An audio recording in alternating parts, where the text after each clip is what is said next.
Have you lads seen Danny, any of you?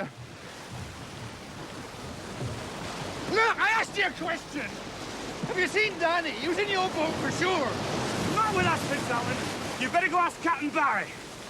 I'll ask him, all right.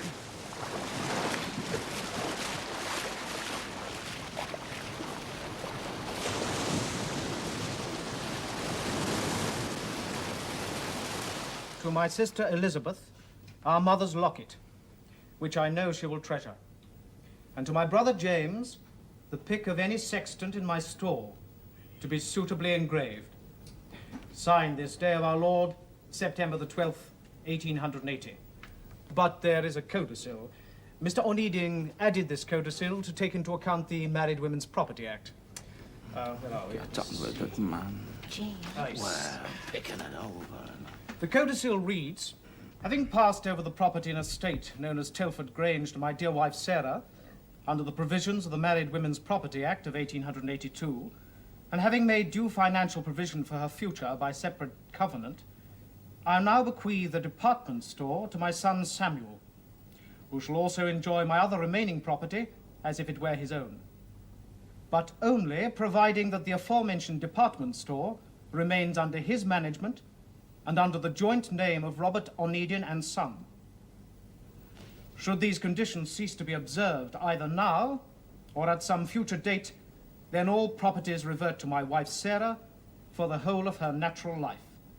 Signed this day of our Lord, 15th of March, 1883.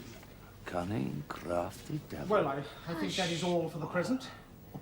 If you would care to attend me in my office, tomorrow, shall we say?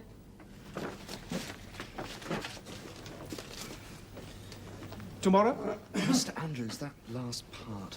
Was added only 3 months ago. He was an astute man, a fine businessman. You should be proud to bear his name. Good day to you. Good day, sir. Mr. Andrews, that was your idea, huh? I beg your pardon? The codicil was your idea. Your brother was worried. He was proud of the department store. He had ideas. Big ideas. So knowing that he wasn't too keen, you tied him hand and foot, eh? Good day, Mr. Onedin. Well, get your mother a brandy, will you? She'll probably need it. Come on, lads, step lively. James. Oh, no, not now. Look to Elizabeth. I think she's taking it a bit hard.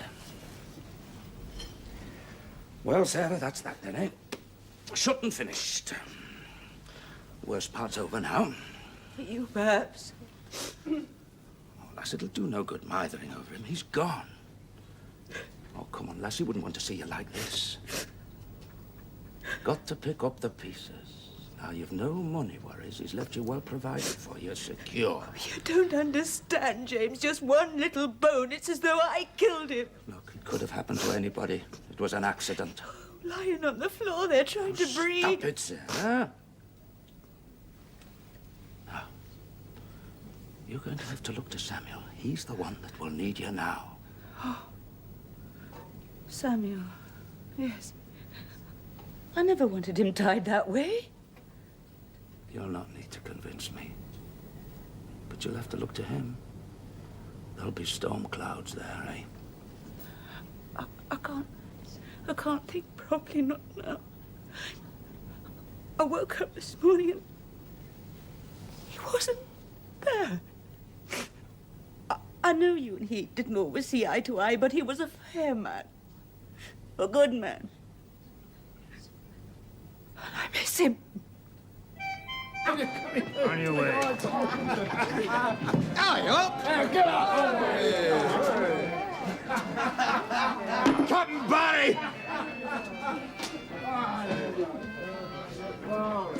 Couldn't help it. You think I wanted it?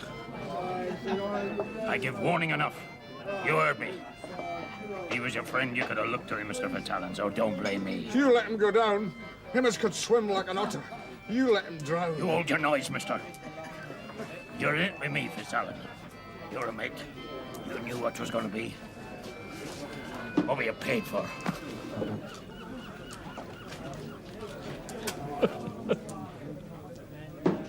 You can have the money. I want my friend alive again. You've lost him. Friend. I've lost a ship. When you set that charge to the boiler, you should have warned me sooner. 5 guineas more. Let's still your tongue.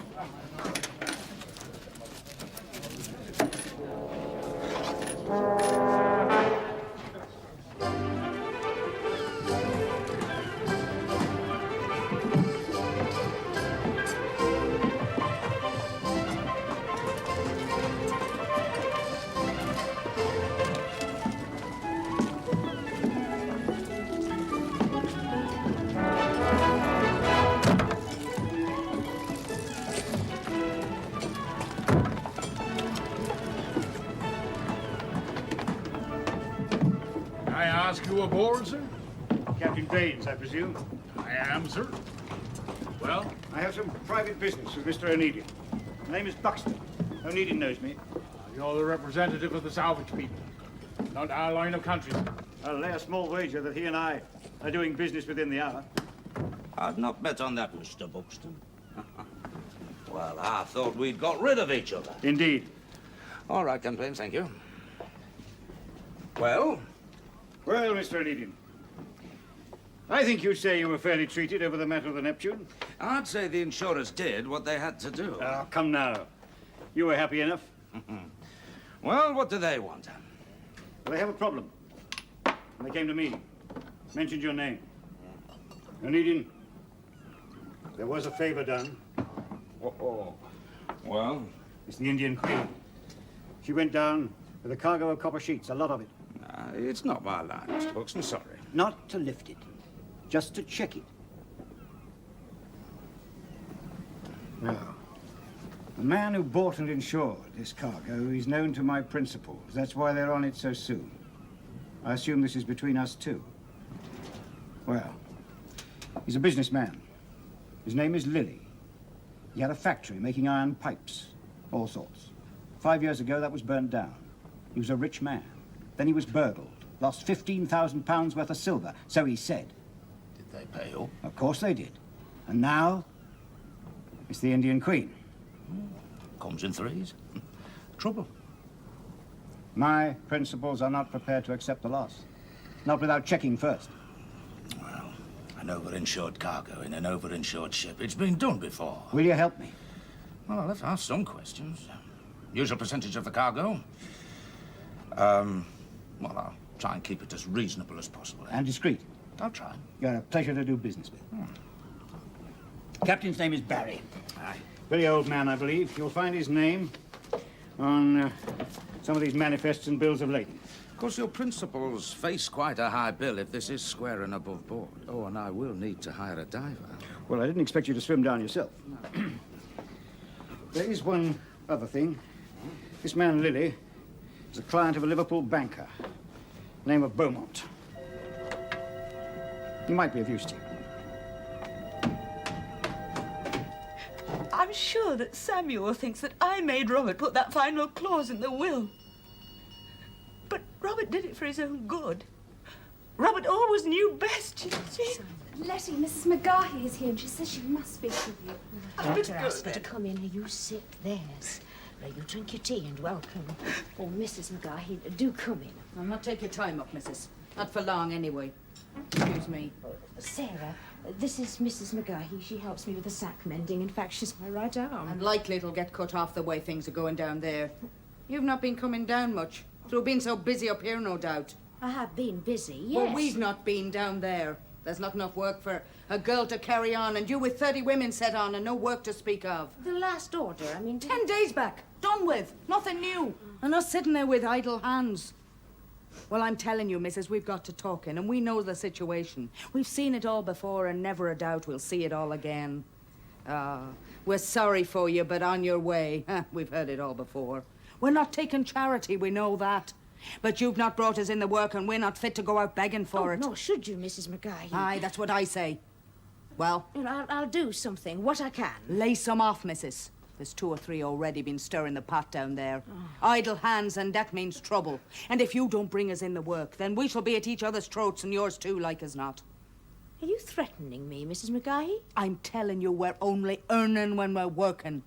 Promise work, and a fair rate for each sack sown. And I'm telling you, there's no work. I'll find something. Tell them I'll find something, and they'll be kept on. You can tell them that, too. Captain Baines? Yes, sir. I want you to get the ship ready to sail. Oh, and we'll need Smithhurst. What for? Just get him for me. Tell him to bring his diving gear, tell him it's a deep water job, and tell him that the job is paid well. Oh, another thing. I want you to find a Captain Barry for me. Liverpool man? Captain of the Indian Queen. She's down 30 fathoms. That's the gossip about her. Oh, forget the gossip. Just find it. Anything else, sir? No, nothing else. Right, you heard Mr. Eden. Come on, stow ship safely. Make ready for sea. Lillie. Ah. I've been offered this cargo by a third party. Now, this Mr. Lillie banks with Mr. Beaumont, and I wondered if you'd done any business. He's a respected man in Manchester, I understand. So you have done business with him? In a way. Oh, shipped with him, eh? Can't have been very happy, otherwise why come to us? No, I've not shipped for him. No, but you have done business, eh? Well, have you, haven't you? I bought into a cargo, that's all. Oh, indeed. Now, there's nothing wrong in that, Uncle. Oh, no, not so long as it's profitable. So, this Mr. Lillie, he's straight, eh? Aye. Good. Oh, thank you. Good day, Uncle. Oh, by the way, your mother does know. About the cargo.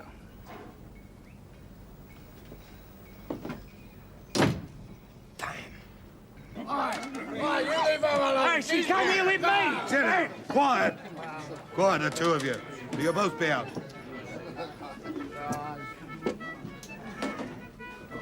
Steady on, Captain.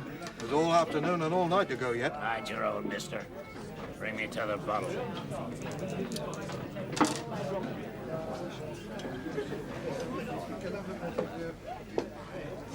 He'll be roaring drunk by 6 and dead drunk by 10, poor old devil. Don't serve him then. He needs his medicine. Just lost his ship. Be his last, most likely. The Indian Queen, you know, Captain. You, mister! You mind your tongue. Talking about a man behind his back. What are you looking at, mister? I'm taking a drink, all right? Man has a right to take a drink. Give me a little. Of course you have, Captain. And I'll buy you another. Oh, take it. Drink for the captain. Good day to you.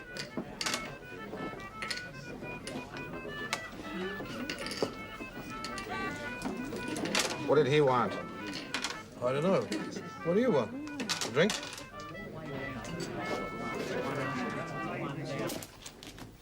Hello, Samuel. Mother looks a little pale. How's she bearing up? Well enough, sir, thank you. I'm sorry about your father, my boy. Yes, sir. He's a man of quality. It's a great loss. It's kind of you to say so, sir. Please, do sit down. Thank you. And he had vision. He considered things, made up his mind, and then concluded the business with speed. I like that in a man. Yes, sir. And he was no believer in sentiment, either. Now, you're aware, of course, that he and I had an agreement. Am I, sir? Yes, I was to purchase a share in a mill, and he was to take the other share.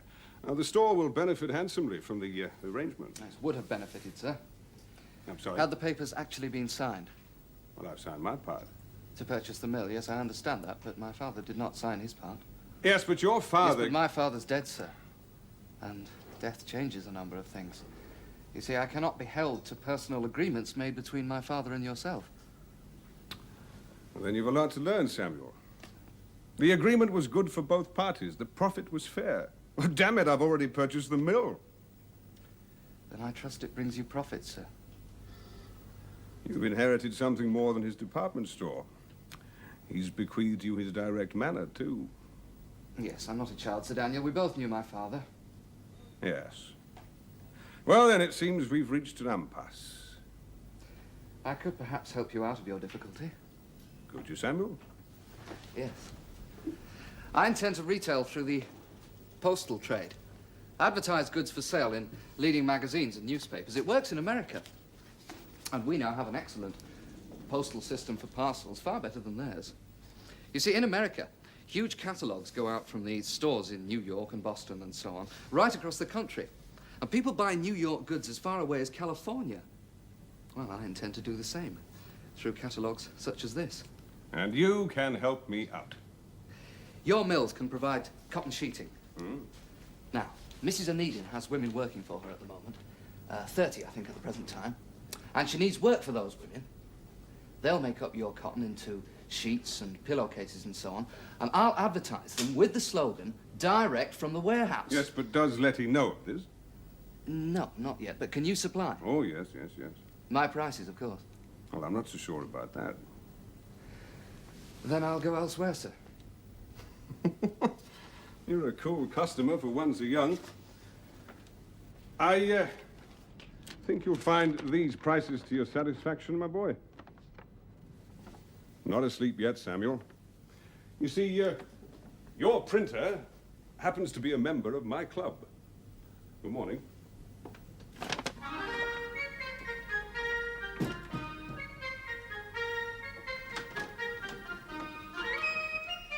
James, how nice to see you. Bless her. Well, well, well. Oh, I never thought to see the day. I beg your pardon? You sewing. Here, I must tell Letty. It will please her. You've come on business? There, you see. I pass by hoping for a nice warm welcome, and immediately it's assumed that I'm here on business. You ought to have been a man. That's not what Daniel says. Well, I suppose he would know. You happy? Why not? No reason. James, what reason? Well, if you don't know, then it can't concern you, can Oh, it? you really can be so maddening sometimes. Now, what is it? Nothing. Otherwise, you wouldn't be sitting there making pretty little things like this. What fine needlework. James, what are you talking about? Now, stop doing that and tell me. James. Well, it's always the same with these insurers, isn't it? Takes so long to pay up, don't they? Well, you would know better than I. I admit it, mind you. With this insurance claim that you're pressing, you'll find the same. Yes, I suppose so. Mind you, with a businessman of the reputation of Mr. Lillie's, I shouldn't think there's any reason to worry. Daniel's no fool, is he? Mind you, new face on the horizon does need watching, as Daniel will tell you. Yes, I suppose so. When I spoke to William about it, he seemed very vague. Still, it's no concern of mine, as long as you're happy. James, I hope you won't think me rude, but I do have another appointment. Of course, of course. Well, give my regards to Daniel. I'll see myself out. I must tell Letty she will like this.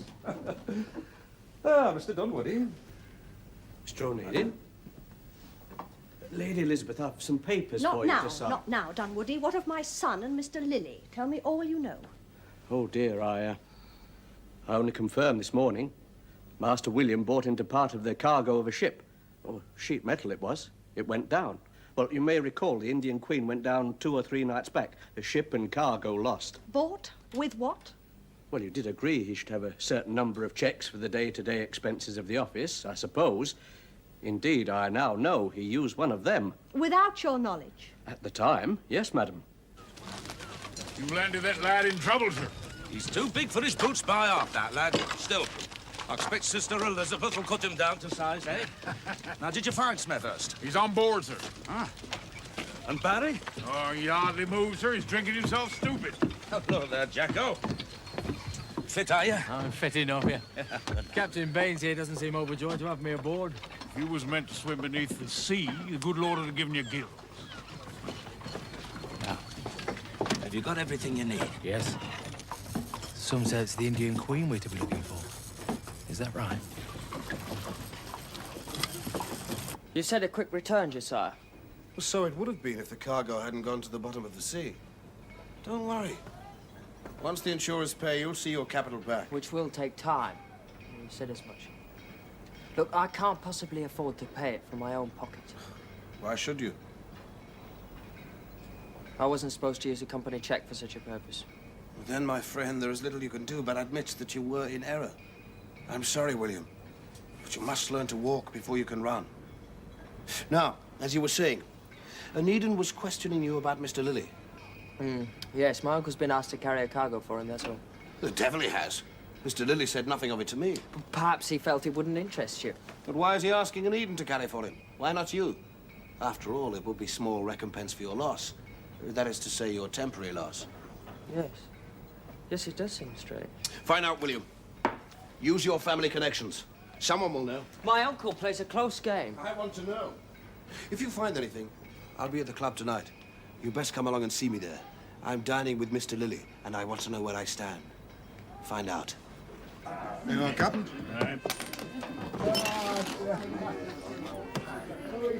I'm an old man, Captain. You have a life ahead of you. Do you love your ships, Captain? Yes, I do. Once, round the Orne, there was a man washed over. You know the run there. Catch the weather right, you 'em through like silk. Get it wrong, and you're done for. That man washed over was my brother.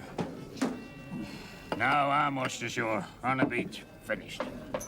No one has talked to me since I lost. 3 days back, she went down under me. Boiler blew and she went down under me, Captain Eden. You ever lost a ship? You? Yes. Your boiler blew? Festering business now! All business! Profit! And be damned to them as gets it for 'em. Be damned to the ships they send down. Send down, Captain?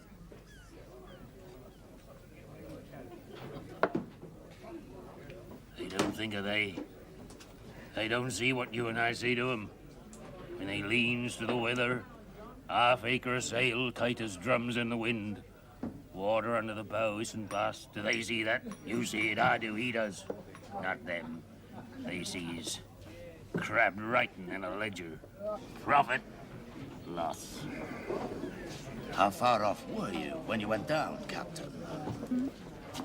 At a mile, I'd say, off Cromer's head, like a stone. Cromer's head? North or south? Due west. I've got no exact bearing, happened too fast. She was doing maybe 10 knots when she blew. She was old, Indian Queen, but I love that ship. A mile off Cromer's head. No more exact than that, eh? You in salvage, are you? You let her lie in peace. I hate salvage men, vultures. I thought you was a seaman, not a scavenger. I'm as much a deep sea man as you are. I'll drink on me own, mister.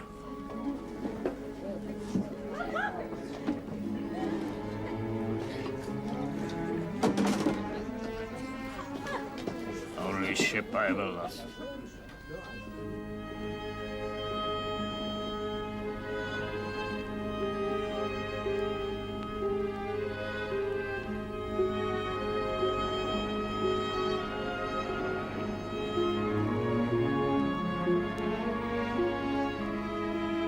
West of Cromer, eh? South, east. Gosh, could be a bit out. Metal hulled ship, compass not adjusted properly. What do you think? Well, if she went down here, well, he says it did. It'll not be easy, James. Oh, no. We've got the highest spring tides. Be a miracle if the ship's there in one piece, you know. Only one way to find out. Is to go and look. Will you die? I'll try, yes. Good. James. Look. You see this line he was taking? Now, if it had kept on that course, he'd have gone over one shoal after another. Maybe he didn't intend to bring her back. Well, it can be made away. There he is without a penny to his name. Somebody offers him a nest egg. Oh, it's a temptation.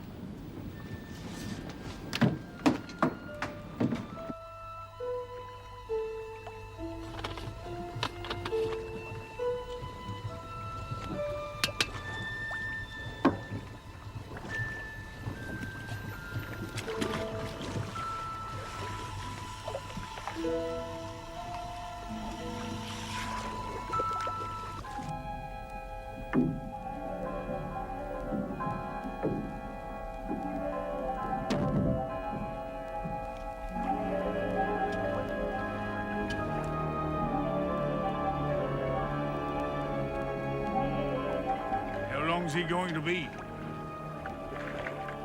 Tell us when he's ready.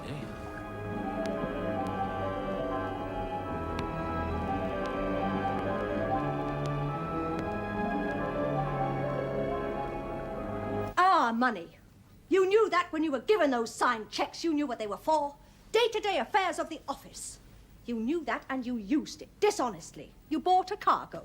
No word to me, no word to your father. Do I run the office or do I not? Don't you dare take that tone with me. Elizabeth.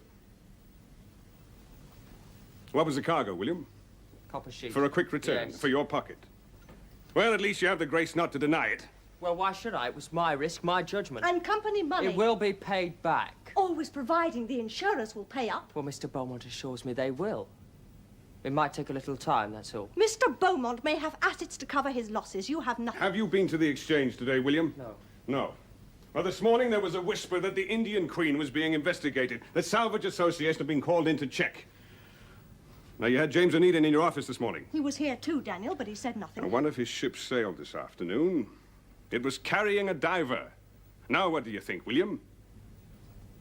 The ship sank and the cargo was lost, that's all there is to it. Providing it was all above board, yes. But if that transaction was in any way illegal, they will not pay. And you will have lost a great deal more than the money. The trust of the insurance company, William. Sir, I assure you it was not illegal. Well, I hope for your sake you're right. And now, if you'll excuse us, your mother and I have business to discuss.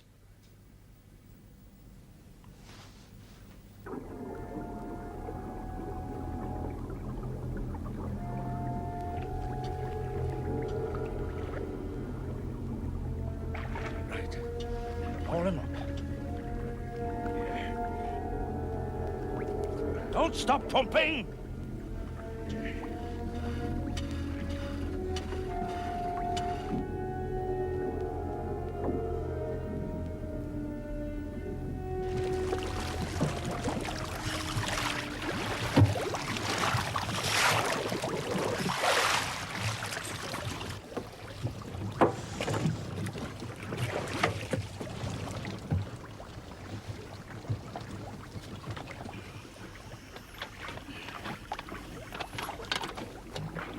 Stop, Tom.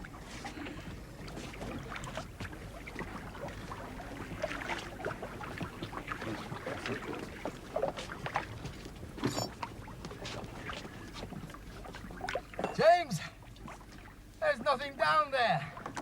No debris. No, there's no sign of any ship. Oh, we're wrong, James. Or rather, Captain Barry is. Are you sure? He said the boilers blew and they abandoned ship. That means they went down fast.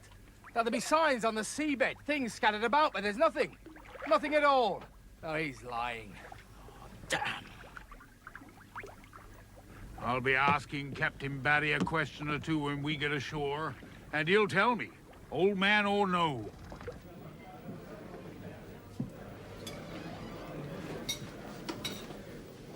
More wine, Beaumont. You haven't answered my question, Mr. Lillie. Why give a cargo to the Oneida Line? I haven't answered, my dear Beaumont, for the simple reason that there is no answer.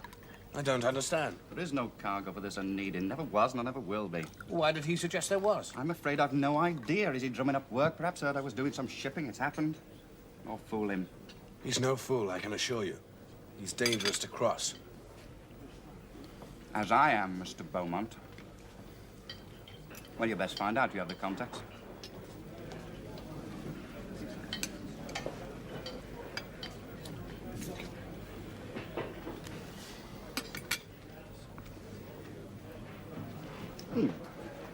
ask Mr. Frazer to be so kind as to join us? Yes, sir. Your friend? He invested in part of that cargo. Oh, of course. Well, they'll have to wait like the rest of us. Oh, William, may I introduce you to Mr. Lillie? How do you do? How do you do, sir? Do sit down, Mr. Frazer. Join us. Do you have something to eat? A glass of wine? No, nothing to eat, thank you, sir. We were discussing your uncle, O'Needin. He sailed this afternoon carrying a diver. My father was in the exchange this morning. There's doubt about the Indian Queen. Doubt, sir? The salvage operatives hired my uncle. Indeed. Well, Mr. Lillie. It'll do you no good to hear more nor to speculate more, Beaumont. If there's more to tell, then I insist on hearing it, sir. Some wine, William. I may call you William, may I not? After all, we are partners, so to speak. The ship went down. True. An old ship with an even older captain. He wanted to retire, but he had no money. Now he's able to retire with a few guineas in his pocket. He scuttled the ship. The ship went down, Mr. Frazer. Yes. But our cargo did not. I don't understand. No, of course you don't. The copper sheets were never aboard her. Yes, I know what the manifest says, but then Captain Barry had to earn his retirement. So he took charge of that little matter. The copper sheets will be sold in due course. And the insurance? Oh, there. Well, we will, of course, collect that as well. And the insurance on the ship, of course. It's not uncommon practice, and no one loses except the insurance company. I'll have none of it. Nothing to do with it.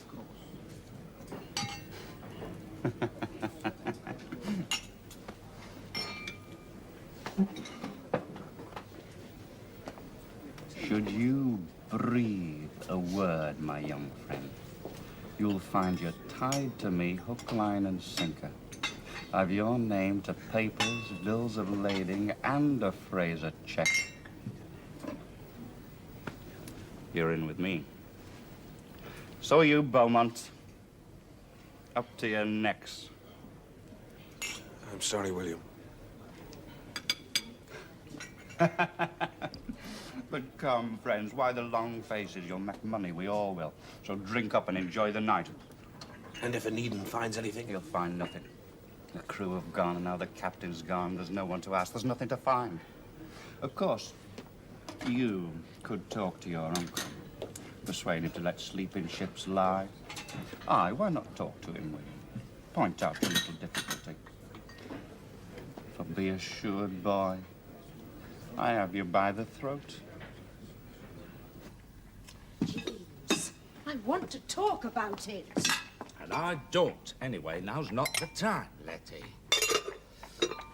I'm in a hurry. Well, you're always in a hurry, and I won't be satisfied with it. Look, James, all I'm saying is that I'm not young, and I want your child before I'm too old to enjoy it. Well, at least let's talk about it. And I said not now, Letty, and I meant it.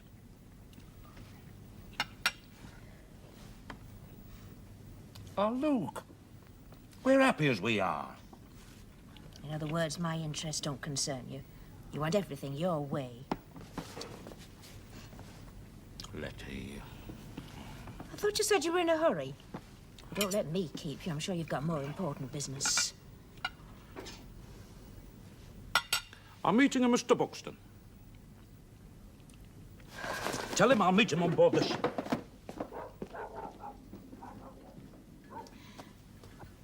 James. Oh, James, I'm sorry if I upset you.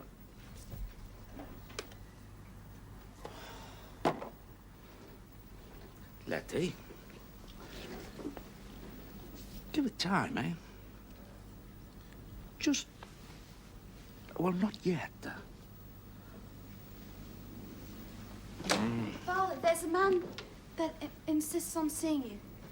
That'll be Mr. Buxton. Well, show him in, Charlotte.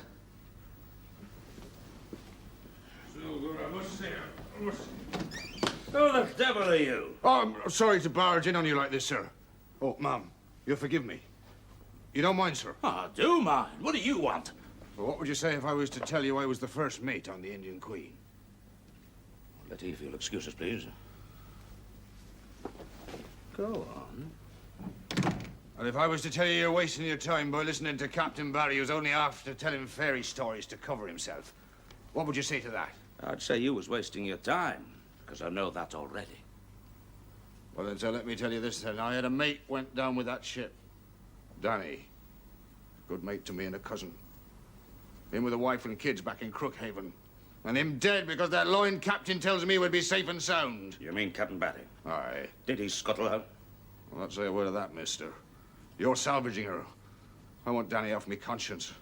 I want a word or two said over him to make it right. Where did she go down? I took bearings. You took bearings? I've a ticket for mate, sir. Come with me. Letty?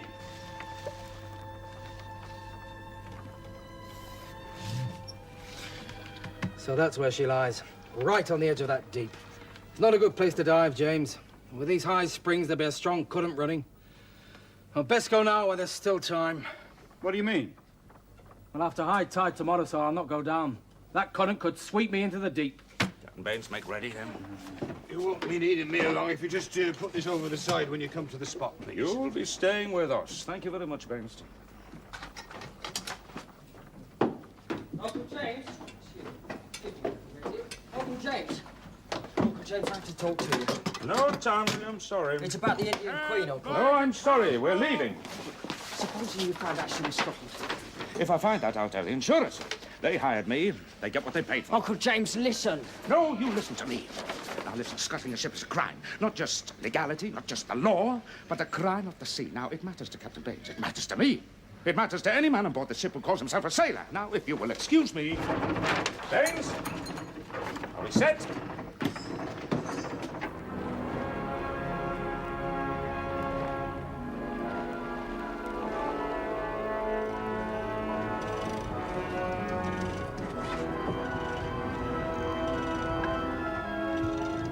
You sure this is the right place?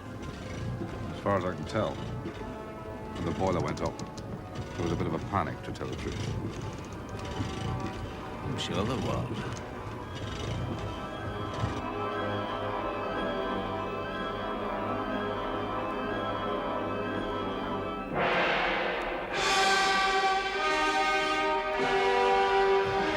How long does he stay down there? Depends.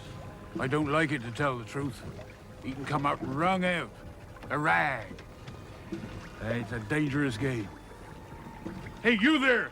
Keep pumping. He's lice on the end of that line.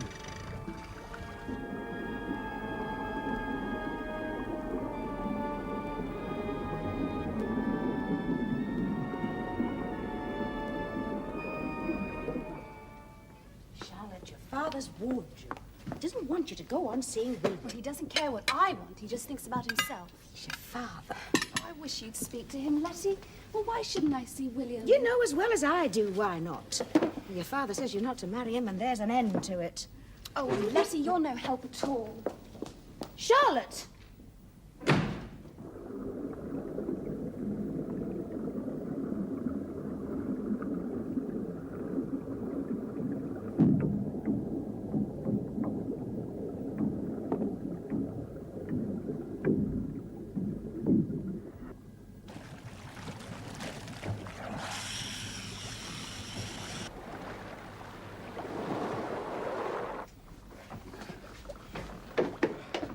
Jacko? Well... Take your time. No, she's down there right enough. But there's nothing stove in that I can see. Yeah. Are you sure about that? Well, I've checked what I can, but she's lying at an angle, so I couldn't see all of her. Now, you said the boiler burst and she went down fast. That means she must be holed. Mr. Buxton. Go on, Jacko. I went down into the aft hold. The seacocks, that open. But quite clearly she was scuttled. What are you going to say to that, Fitzallen? Ask Captain Barry. I've got to know if those copper sheets are still down there. You must go down again. No. Look, I'll pay you. That ship is lying on the edge of a deep. Now, that's a cleft in the seabed. If she tips, she's going over. The tide turns within the hour. That ship goes over the edge. But she's not turned yet. Look, you can do it. I'll pay 5 guineas. I'm risking my life. That ship goes over the edge. It's a coffin for me, mister. 5 guineas. I've got to know. FitzAlan, which hold was that copper sheeting in? He took me on after the loading. Oh, come on. Centre hold. How much would you do it for? Believe me, I know what I'm asking you. How much? 50 guineas. And 100 for the wife if I die in it. Done.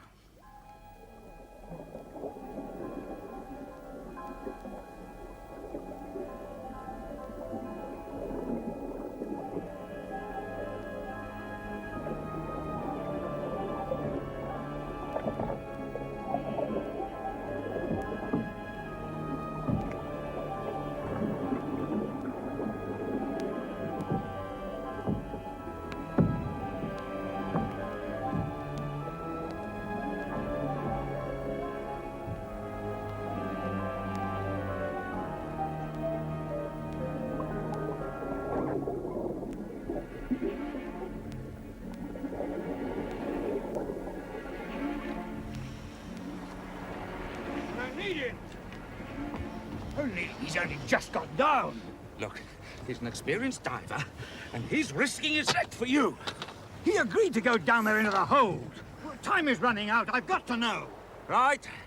Well? James, there's air coming from the forecastle inspection hatch. Bubbles of air. Now I need a weighted line and a crowbar to open there. Air. If Johnny's anywhere, he's in that forecastle. He could be there, mister. Oh, Needin, you're wasting valuable time. How could he be there? No one could survive. The air would be foul. If he was there, he'd have been dead days ago.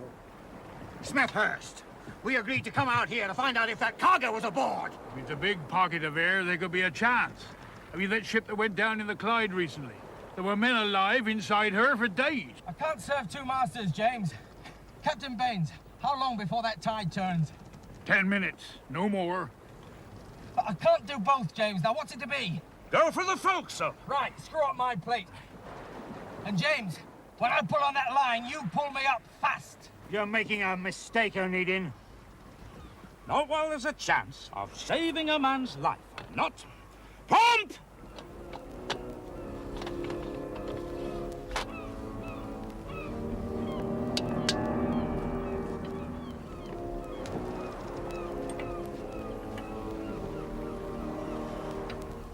You've idle hands in your workshop, Aunt Letty? I'm expecting a large order, Samuel. Not my information. Well, then your information is at fault. I see. What is it, anyway? Pillowcase. Who made it? It's a sample. I can take it elsewhere, Letty. I had thought to help you. You'd thought to find sweatshop prices. Now, my women do good work, fine work. Shoddy. See? Shoddy workmanship. We'd not make like that. Ours is fine work, mister. None of that rubbish. Spoil the ship, Samuel, for a heap of the tar. Take a farthing off the price and you shall have the order. 30 gross. 50 gross and you shall have the farthing. 40? No. Oh, very well. I'll tell Sir Daniel to have the bales of cotton sheeting. Tomorrow, he said. I've already talked to him. Thank you, Samuel. Good day, then. Good day.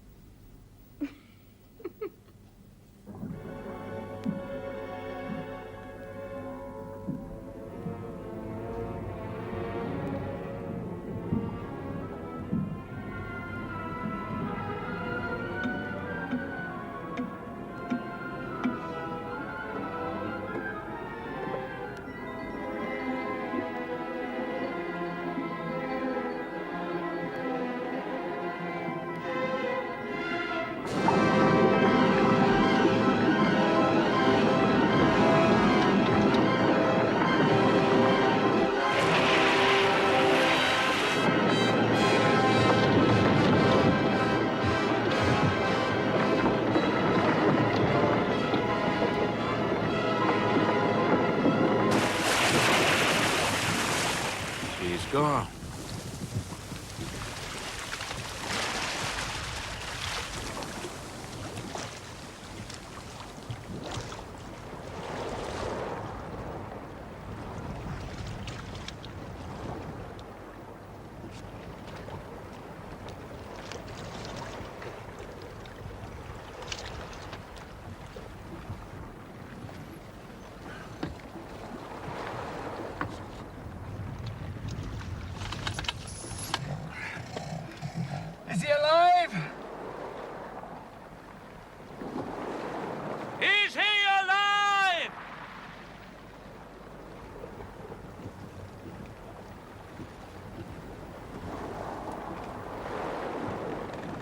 We tried. You know damn well that ship was scuttled, William. Now then, the cargo, was it still on board? Well, was it, William? What about your diver, Uncle? Did he say the cargo was still aboard? He didn't have time. And now the ship's too deep for anybody to die for it. James, you've no proof worth a candle. They'll pay up and that's an end of it. You're angry about a ship. All right, I understand that. Just a ship. A man. A man was in there, too. Trapped in the forecastle. I don't believe. Hmm? Well, then go down to my ship. Have a look at him if you've got the stomach for it. 4 days in the dark. He must have been mad when he died. Just look at his face. Huh? Is that the truth, James? Oh, here. Have this to remind you. He had it in his hand. Hang it up, William. Hang it up as a memento.